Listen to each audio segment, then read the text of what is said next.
Welcome to Headstones and Microphones, where we use AI to step into the past through a researched, first-person simulation of history's most interesting people. I am your host, Calvin. While we've added some creative storytelling, our goal is to inspire your own study of these fascinating lives. Now, let's meet our guest. For those who may somehow not know who you are you? I am Edward, the first of that name since the conquest, King of England, Lord of Ireland, and Duke of Aquitaine. Some across the lands knew me as Edward Longshanks because of my uncommon height, and others called me the Hammer of the Scots. When and where were you born? I was born at the Palace of Westminster on the 17th day of June in the year 1239. What was your given name at birth? I was named Edward. Is there a story behind your birth name? There is a deep story of devotion behind it. My father, King Henry III, had a great and profound reverence for the last Anglo-Saxon king, Edward the Confessor. He considered him his favorite saint and protector, so he broke away from the traditional Norman names like William, Henry, or Richard, and gave me the name of the Confessor to honor him. What was your hometown like growing up? Westminster and the surrounding lands of London were bustling, loud, and full of constant building and artistry. Because of my father's patronage, the great abbey at Westminster was being grandly rebuilt right before my eyes during my youth. It was a place of high ceremony, grand stone walls, and the constant coming and going of messengers from across Christendom. What was your family life like? It was a household deeply rooted in affection, which is sometimes rare for royal families. My parents were truly devoted to one another and to us. I was the eldest, so the weight of expectation was always heavy, but there was a genuine warmth, particularly from my mother, Eleanor of Provence, who brought a love of poetry and culture into our lives. What kind of kid were you? I was an incredibly active and fiercely determined boy, though my early years were plagued by bouts of poor health that caused my parents immense worry. But as I grew, I shot up in height and strength, becoming obsessed with horsemanship, tilting, and the martial arts. I had a bit of a fiery temper, I must admit, and I did not like to lose. What were your biggest fears growing up? In my youth, my deepest concern was the vulnerability of our house. Seeing the realm slide into instability and watching my father struggle to maintain control against rebellious barons created a real dread of chaos. I feared the breakdown of royal authority and the lawlessness that followed it. What did you dream of becoming as a child? From the moment I understood what the crown meant, I dreamed of being a strong, righteous ruler who would restore the dignity of England. I wanted to be a true warrior king, a leader of men on the battlefield, and a just lawgiver who kept the realm secure. What were some of your favorite activities in school? While I learned my Latin and the necessary courtly arts, my true schooling happened out in the fields. My absolute favorite activities were military exercises, hunting with falcons, and practicing the art of the sword and the lance. I thrived in the open air, testing my physical limits. What was your first job? My first real taste of true responsibility came when my father granted me the lordship of Gascony, Ireland, and the earldom of Chester when I was just a teenager. Managing those lands and dealing with local disputes was my first real job in statecraft. Was there a moment where you realized you were different from everyone else? It became clear as I reached my full growth. By the time I was a young man, I stood at 6 feet and 2 inches tall. In those days, that made me tower over nearly every man in any room I walked into. People had to look up at me physically, which mirrored the reality of my royal station. What's a decision that changed everything for you, but felt small at the time? When I was a young prince, I briefly aligned myself with a reform movement among the barons, led by Simon de Montfort. It felt like a standard political maneuver at the time, but it quickly escalated, taught me harsh lessons about loyalty, and ultimately forced me to pivot completely to defend my father's crown with everything I had. What was your biggest break? My greatest turning point was my daring escape from baronial custody in 1265. I was being held under close watch, but I convinced my captors to let me ride and test several horses. I rode them one by one until they were completely exhausted. Then I hopped on the last fresh mount and simply galloped away into the night to rally the royal forces. What were your biggest struggles before success? The Second Baron's War was an incredibly dark and difficult struggle. My father was captured, the realm was fractured, and I had to learn how to wage war against men who had once been close advisors to our family. It was a time of immense political isolation and military desperation. Did you ever consider quitting? Never. A true king of the Plantagenet line does not quit. The crown is a divine duty, and to abandon it or falter in the face of rebellion would be a betrayal of God and my lineage. Were there any specific daily habits or routines that you feel are essential to your success? I believed completely in an ordered, disciplined life. I rose early every single day to hear Mass with solemn singing. After the chapel services, I made it a strict habit to let people of all stations, rich or poor, present their petitions to me so I could hear their grievances directly. And when it came to meals, I kept them short and simple, avoiding overindulgence because I believed elaborate food clouded the mind and memory. What job would you have had if fame never happened? If I had not been born to the throne, I would have undoubtedly been a knight-errant or a military captain. Traveling from tournament to tournament and leading men in honorable combat was the life I found most naturally exhilarating. What was your life like before fame? Since I was born the eldest son of the King of England, there was never really a time before public scrutiny. My life was always lived in the spotlight of the court, from the very day I was baptized in Westminster Abbey. How did relationships change after success? Once I successfully restored royal authority and took the throne, the casual camaraderie of youth faded. Men feared and respected me, which a king needs, but it meant that true, unvarnished friendship became a rare luxury. Did fame bring happiness? The glory of victories and the implementation of great legal reforms brought a sense of profound fulfillment, but I wouldn't call it simple happiness. True happiness for me was found in the quiet moments with my family, especially with my beloved first wife, Eleanor of Castile. What was the downside of becoming famous? The sheer weight of the crown is the greatest downside.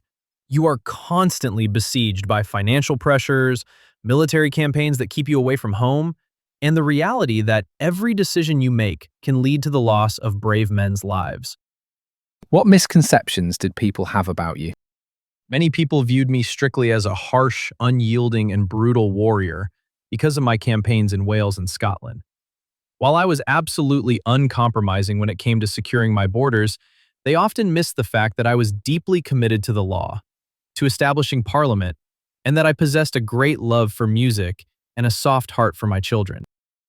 What was your darkest moment?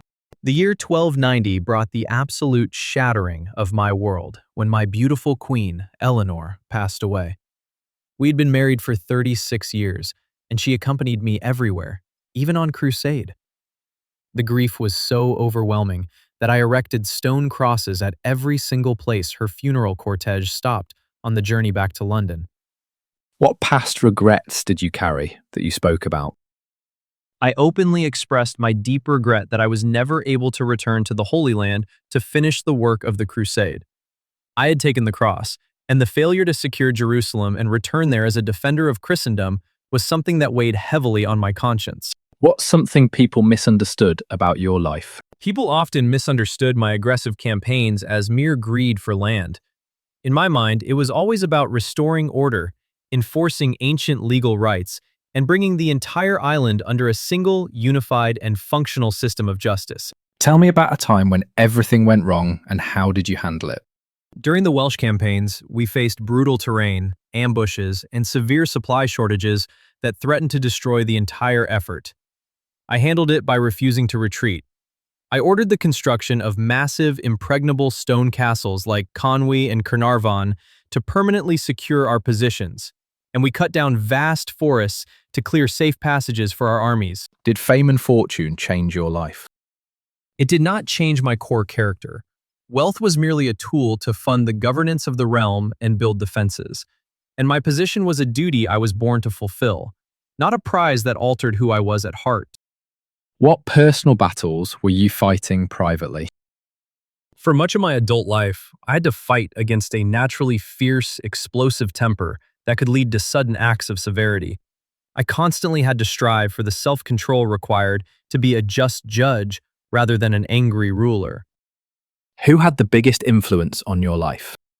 My father, King Henry III. Watching the immense difficulties of his reign taught me exactly what a king must do, and what he must avoid, to maintain the respect of his subjects and the security of his kingdom. What was life like in your final years? My final years were exhausting and physically punishing.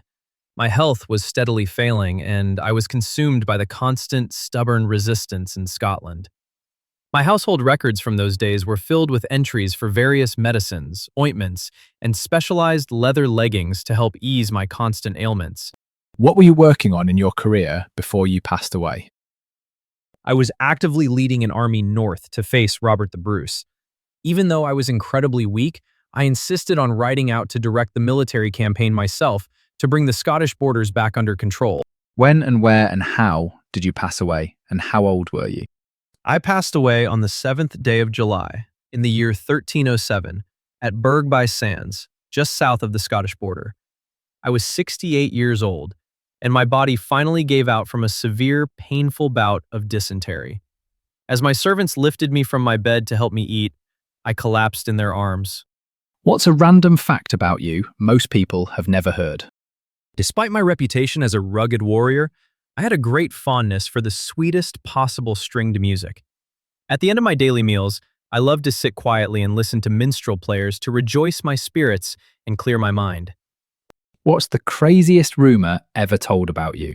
There was a wild tale that I once threw my son's favorite advisor out of a window in a fit of rage during a dispute over royal funds. While I was certainly furious with my son's lifestyle and choice of companions, that particular rumor was quite an exaggeration of the argument. What was your most unique habit? I had a habit of keeping a very close, precise count of the administrative and legal work being done by my clerks. I demanded exact numbers and total precision before I would consider the day's business settled. What was your favorite food? I preferred plain, simple food over the overly lavish, complicated feasts of the court.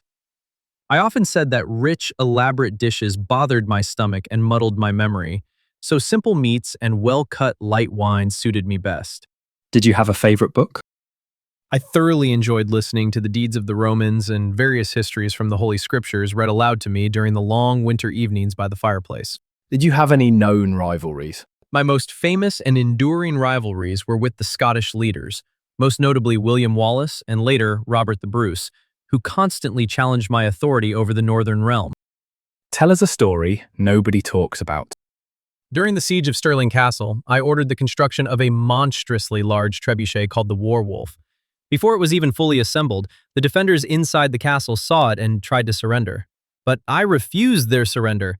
I made them go back inside just so we could test the machine and see it fire at the walls. What's your funniest behind-the-scenes moment? During a casual moment of recreation with the ladies of the court, one of my daughter's attendants playfully trapped me and demanded a ransom for my release. I found it so amusing that I gladly paid her a handsome sum of silver coins for my freedom. Did you ever prank someone? I was generally a very serious man, but during the high celebrations of Easter, it was a tradition for the Queen's ladies to playfully trap the king in his bed until he paid them a small token to let him up. I always enjoyed playing along with that annual courtroom trick. What was the most outlandish purchase you made? I commissioned the creation of a special, magnificent oak coronation chair to enclose the famous Stone of Scone, which I had brought back from Scotland. It was built to stand as a permanent grand symbol of royal authority in Westminster Abbey. What advice would you give people chasing success? Establish absolute order in your own life first. A man cannot hope to govern a project, a family, or a kingdom if he cannot first govern himself with discipline, clear laws, and a dedicated routine. Do you have any closing remarks about the interview or the stories you shared that you would like to share with the listeners before we sign off? It has been a pleasure to reflect on these days of old. History remembers the crowns and the battles, but behind every shield is a man who loved his family, valued the law, and tried his best to leave his home stronger than he found it. Thank you for having me on the show, Calvin. That was an incredible look into the medieval world, from the sheer scale of the castle construction to the discipline of daily royal life. Thank you so much for coming on the show. And that wraps up another conversation from Beyond the Grave. Thanks for joining us on the Headstones and Microphones podcast. Remember, legends may die, but their stories never do. Please help spread the word by sharing and following the pod.